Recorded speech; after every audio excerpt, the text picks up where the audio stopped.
Assalamualaikum warahmatullahi wabarakatuh. Semangat pagi anak-anak. Bagaimana kabar kalian di rumah? Semoga kita semua diberikan kesehatan dan kelancaran dalam menjalankan segala aktivitasnya. Amin. Di masa pandemi ini, hendaklah kalian untuk selalu menjaga kesehatan lahir maupun batin, juga kebersihan diri dan lingkungan sekitar. Jangan lupa untuk selalu berdoa kepada Yang Maha Kuasa agar pandemi ini segera berakhir dan kita bisa beraktivitas kembali dengan normal. Dalam pembelajaran kali ini kita masih membahas tentang tema 2, yaitu persatuan dalam perbedaan, subtema 1, rukun dalam perbedaan, pembelajaran ketiga.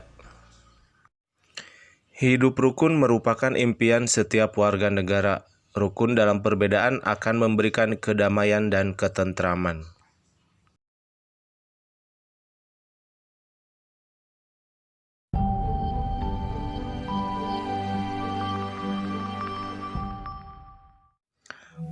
Pada hari ini kalian akan mempraktekkan sebuah permainan yang unik, yang seru. Nama permainan ini disebut dengan talikan pitanya.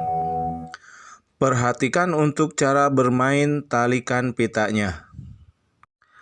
Rata-rata jumlah siswa dari setiap kampungnya adalah 10 orang. Maka dari itu, buatlah 2 kelompok untuk setiap kampungnya. Masing-masing kelompok menempati lapangan dan berdiri di area yang telah ditentukan. Kemudian, secara bergantian, setiap anggota kelompok harus membawa pita dan menalikannya pada patok kayu di ujung lapangan. Saat peluit ditiup, setiap anggota di baris depan berjalan cepat membawa pita ke arah patok kayu di ujung lapangan. Jadi berjalan ya, tidak boleh berlari. Kemudian anggota yang berada di depan bersiap-siap untuk berjalan. Kemudian anggota yang berjalan kembali ke arah barisan langsung menempati tempat di belakang barisan. Permainan ini berlangsung kurang lebih sekitar 15 menit. Kemudian kelompok yang menang adalah mereka yang berhasil menalikan semua pita dalam waktu tercepat. Pada saat bermain, kamu harus memiliki keterampilan dalam berjalan. Yang pertama adalah postur tubuh harus lurus, kemudian kepala tegak, bahu santai, ayunan lengan tidak lebih tinggi dari dada, punggung tegak, tangan mengepal longgar, tumit kaki depan menyentuh tanah terlebih dahulu, otot perut dijaga tetap kencang, otot paha santai, dan otot lutut dikencangkan. Ingat, dalam berolahraga kamu harus bekerja sama agar tujuan tercapai. Perbedaan yang dimiliki anggota tim bukan penghalang untuk bersatu.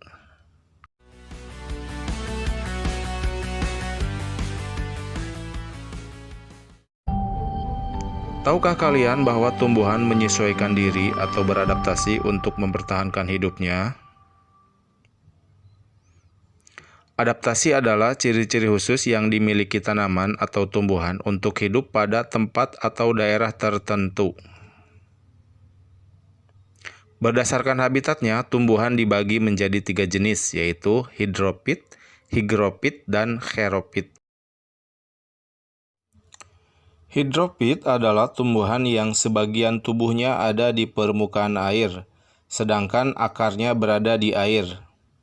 Memiliki rongga udara dalam batang atau tangkai daun. Daunnya muncul ke permukaan air, seperti contoh kangkung.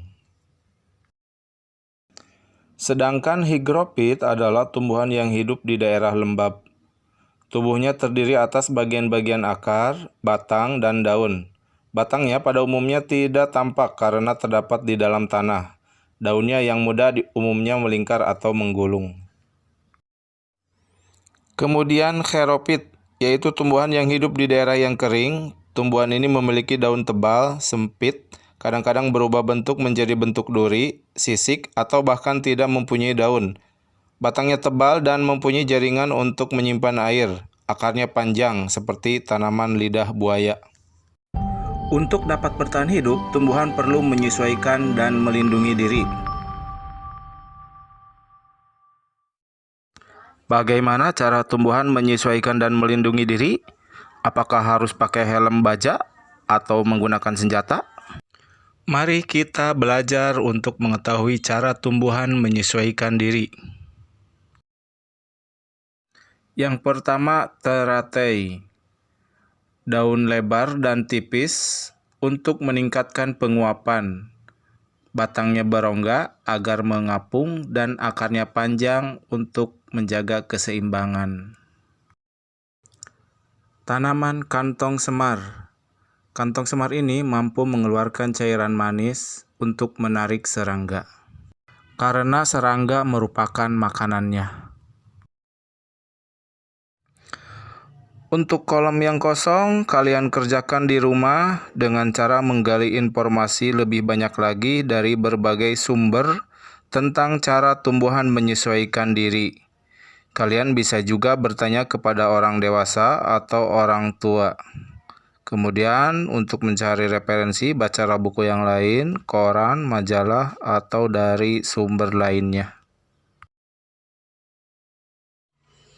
Untuk selanjutnya adalah bagaimana cara tumbuhan melindungi dirinya. Yang pertama adalah tanaman putri malu. Putri malu melindungi dirinya dengan memiliki batang yang penuh duri. Kemudian bambu. Bambu melindungi dirinya dengan bulu-bulu halus yang menyebabkan gatal. Sama seperti yang tadi, 4 kolom tersisa ini kalian kerjakan di rumah dengan cara bekerja sama dengan orang tua.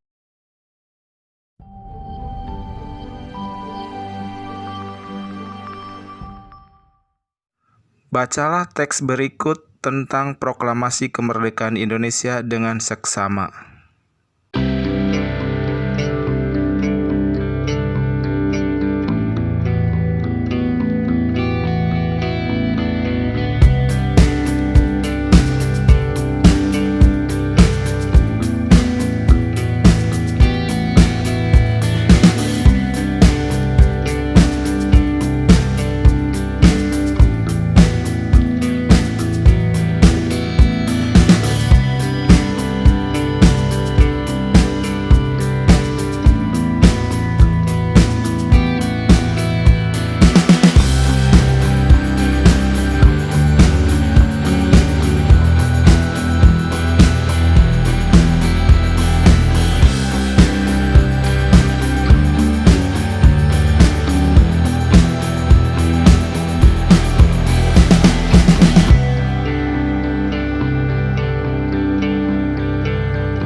Setelah membaca teks proklamasi kemerdekaan Indonesia ini, isilah peta pikiran berikut dengan menggunakan rumus yang telah kita bahas sebelumnya, yaitu 5W1H. Negara Indonesia dibangun berdasarkan persatuan. Seluruh generasi bahu-membahu membangun bangsa Indonesia yang bebas dari negara penjajah. Dapatkah kamu bayangkan apa yang terjadi apabila saat itu mereka tidak bersatu? Oleh karena itu, bersatu kita teguh, bercerai kita runtuh. Demikian uraian singkat mengenai pembelajaran 3 pada tema 2 persatuan dalam perbedaan, subtema 1 rukun dalam perbedaan. Jangan lupa untuk selalu bertanya kepada orang dewasa ataupun bekerja sama dengan orang tua kalian di rumah. Dan juga jangan lupa untuk selalu membaca buku, koran, majalah, atau sumber lain yang berkaitan dengan pembelajaran di rumah. Semoga bermanfaat. Billahi taufiq wal hidayah. Wassalamualaikum warahmatullahi wabarakatuh.